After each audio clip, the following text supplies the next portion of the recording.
Get ready for the absolute latest in football news as we kick things off with England goalkeeper James Trafford. He is opening up about his incredible journey from the family farm in Cumbria all the way to his dream senior debut for England. You will want to hear his personal take on moving from grassroots football at Cockermouth School to the bright lights of St. George's Park. Tired of dropping your phone or struggling to prop it up? Meet the Pop Sockets phone grip with expanding kickstand in black, your new must-have accessory. Don't miss out. Grab yours today. Click the link in the video description to shop now on Amazon. Next up, we are diving deep into the history books with Charlton Athletic Football Club to celebrate every addict who has worn the Three Lions shirt. From trailblazers like Seth Plum in 1923 to powerhouses like Darren Bent and Scott Parker, we are profiling the 12 legends who made history. It is an incredible trip through a century of English football heritage. Then we are honoring the massive milestone achieved by the England Lionesses as they celebrate their 500th game on the international stage. We are tracking their journey from overcoming the 1921 ban on women's football to their glory at the European Championships. It is the story of how legends like Chloe Kelly and Lucy Bronze turned a movement into a global phenomenon. Finally, we are breaking down the latest winners and losers from the recent England squad March friendlies. Stay tuned as we dissect the performances that are shaping the future of the national team. Make sure to like this video, subscribe to the channel, and hit that notification bell so you never miss an update. Ever wonder how someone goes from kicking a ball against a shed on a remote farm in Cumbria to staring down international strikers for England? Most of us see the glamour of the professional game, but the journey usually begins in the quiet, dusty corners of childhood. For James Trafford, it all started with a ball, a best friend named Spencer, and a very frustrated mum at playgroup. Growing up on a farm where Wi-Fi was non-existent until he was nearly 10, James didn't have screens to distract him. Instead, his world was entirely defined by two things: farming and football.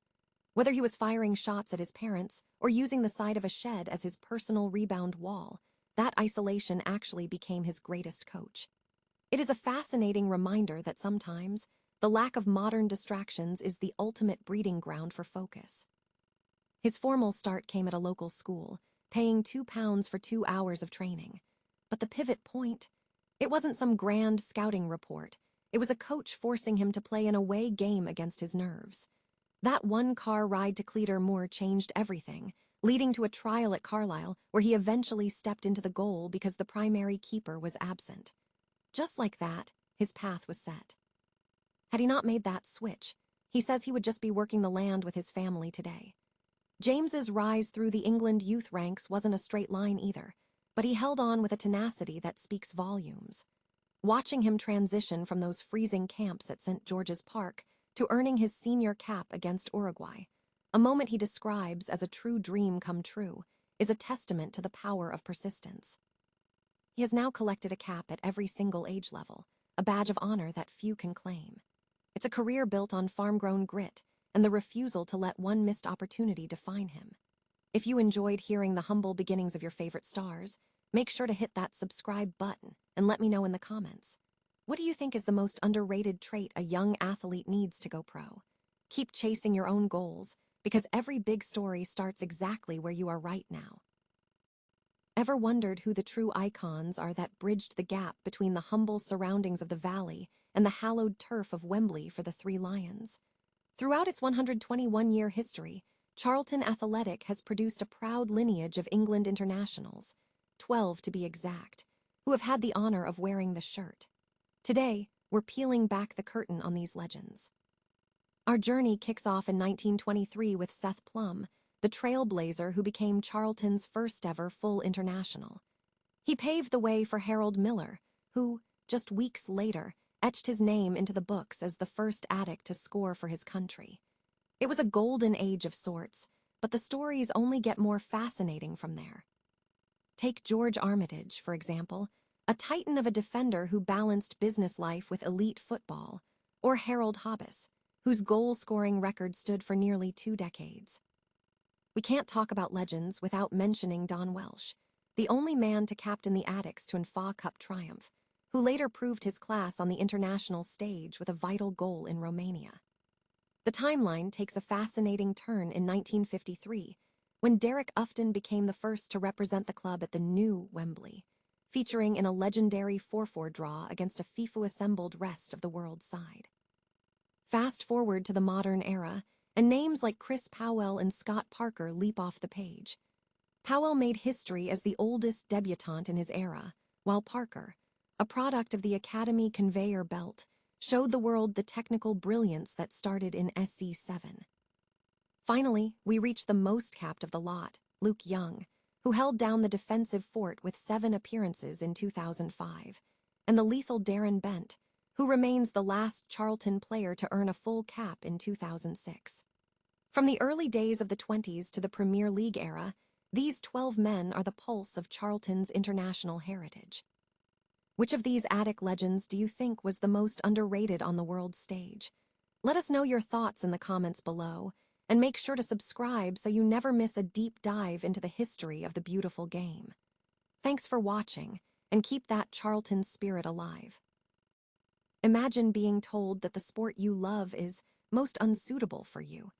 That was the reality in 1921, when England slapped a 50-year ban on women's football. Fast forward to today, and the Lionesses have just ticked a milestone that feels almost impossible given that history. Their 500th international match. It's a massive moment. The 1-0 win over Iceland wasn't just about the 3 points. It was a victory lap for a movement that clawed its way from the sidelines to center stage. Think about it. The FA only lifted that ban in 1971.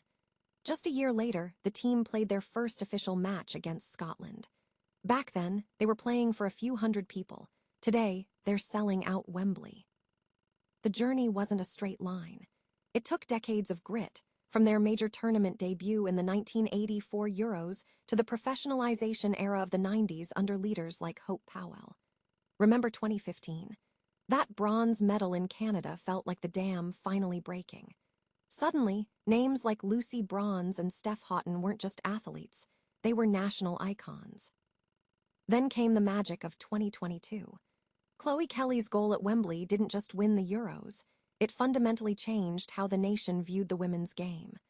Over 87,000 people inside the stadium proved that this wasn't a niche hobby, it was a juggernaut. And backing that up with a World Cup final appearance and another European title, that's pure dominance. Reaching 500 games is a testament to the women who played when no one was watching, and the stars of today who ensure everyone is looking. The landscape of the sport is unrecognizable from where it started, and honestly, we're just getting started.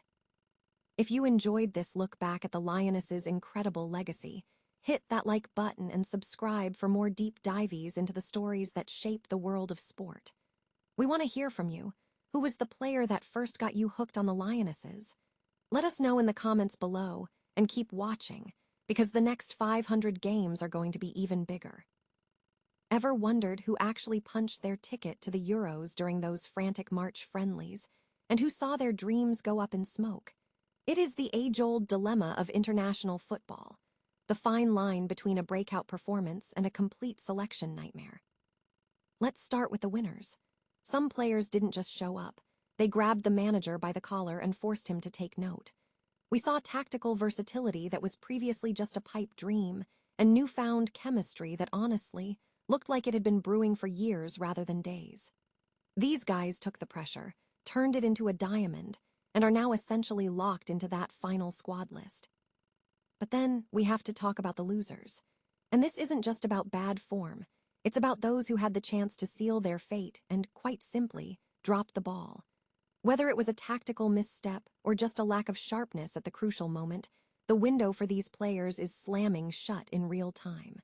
Watching that happen is tough, but that is the ruthless reality of elite international football.